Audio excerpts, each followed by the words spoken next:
There have been there's been a lot of good write-ups as to the president's proposal, and ultimately, I'm curious as to how much he's going to get. Daniel Horowitz is the editor of conservativereview.com, and he has some pieces out about this now. Daniel, welcome to the show. Thanks for joining me. And I'm happy to see that the president is following through on things that he said, not just on the campaign trail in 2016, but also in some of his rallies. He wants to cut spending further. Hopefully, this will be followed by even more deregulation, because he was really good at this his first year in office. And I'm glad that he's listening to a lot of the discussions from conservatives who are saying we got to get the spending under control. What's your take on this? Sure. Well, it's great to be with you today. And look, a lot of people are saying that, you know what, Trump, he really was never a limited government guy. It's unrealistic for conservatives to expect any victories on fiscal policy under his presidency. So don't worry about the big government stuff and focus on other things. But the reality is he is very much open to spending cuts, which is why he has lent his name to the most conservative budget proposals ever put out. The last 3 years, he has a very conservative OMB director, Russ Vought. I've been told by high-ranking administration officials that any time they came to him with an idea to cut spending, he's never held back. But the reality of what has happened is it's not what you propose in February that matters. It's what you'll fight for in September when the fiscal year comes due and that CR or omnibus comes to the floor. That's what actually matters. And what's happened the last number of years is not only have we not cut the programs that the president has targeted for cutting under HUD, Department of Education, community block grant programs, these foreign aid programs, but we've actually increased spending on these programs beyond Obama's levels because, well, I mean, the Republicans are kind of the same as they were, and they joined with the Democrats even when they had control of both branches. And here we are. So I think what this budget was importantly doing is laying down the marker of what potentially conservatives can fight for in a second term of President Trump if they're willing to do so.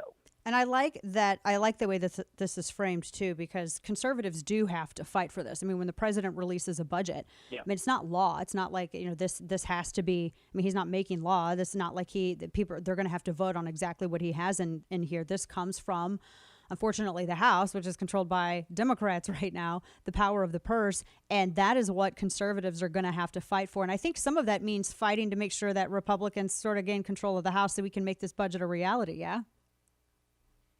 Well, I mean, definitely. But we also can't lose sight of the fact that they had control of the House the first 2 years, and they increased spending literally 13% above Obama's levels in 2009.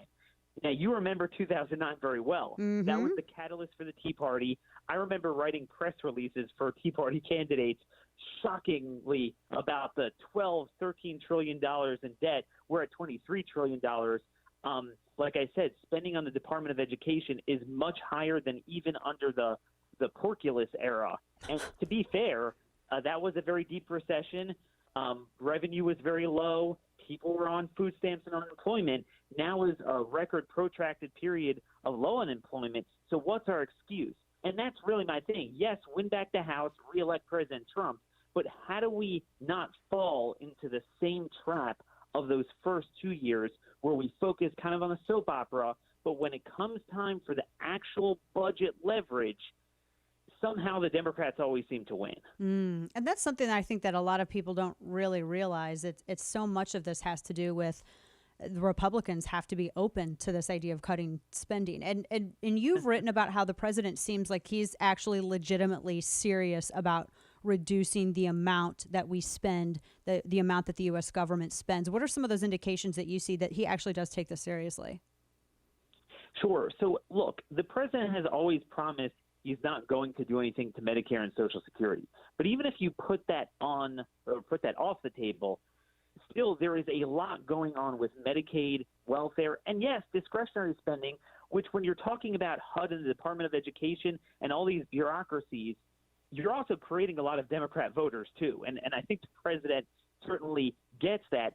So, I mean, he's targeted EPA for a 27% or 29% cut, energy subsidies, 27% cut, a 21% cut to these international assistance programs. But again, he's had that in the budget before, and we wound up increasing those very accounts. You know the one thing we haven't increased?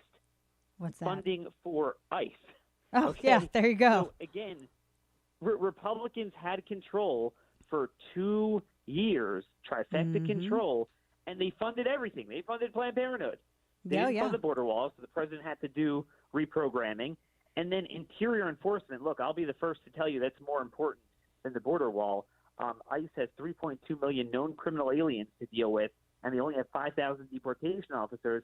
So the president's budget is good on that. But again, they have to fight for it. I know in September they'll say they can't do it before an election, but at least come spring of 2021, there's got to be a red line that conservatives will lay down and fight for it and not worry about a so-called government shutdown. Is it wise to, I mean, I think it would be, and I'm looking at different districts and trying to determine the chances and how tough of a fight one district is going to be over another. But it seems like this should be the litmus test for a lot of these candidates who are either running for re-election or running to knock out an incumbent going into this election year is where they stand on this budget.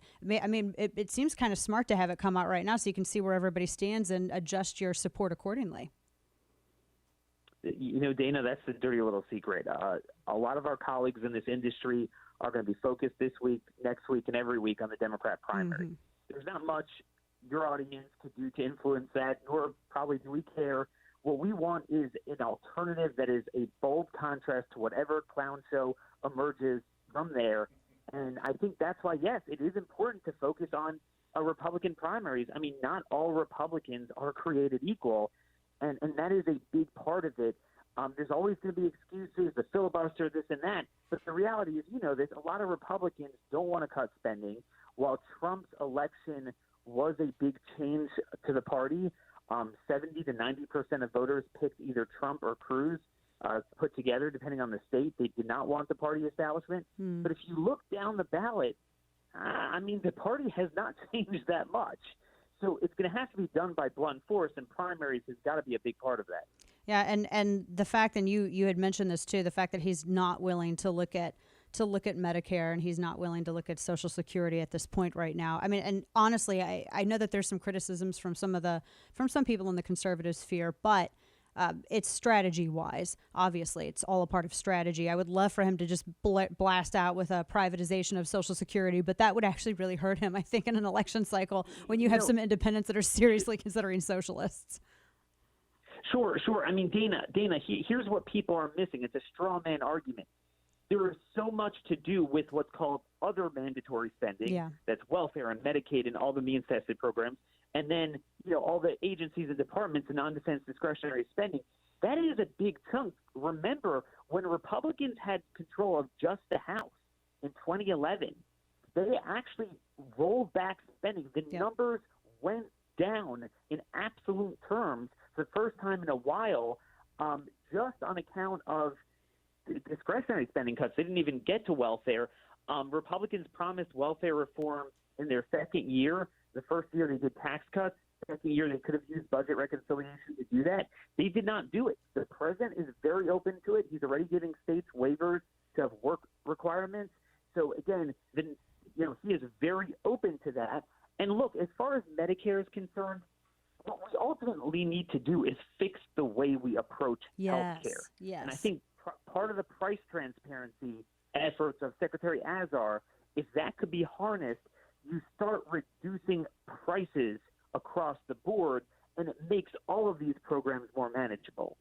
I completely agree, and I'm hoping to see more of this, especially after 2020, and hopefully we'll have some more sympathetic, more spending conscious Republicans in the House at that point as well. Daniel Horowitz with conservativereview.com. A pleasure. We have to talk to you again. Thanks for joining us.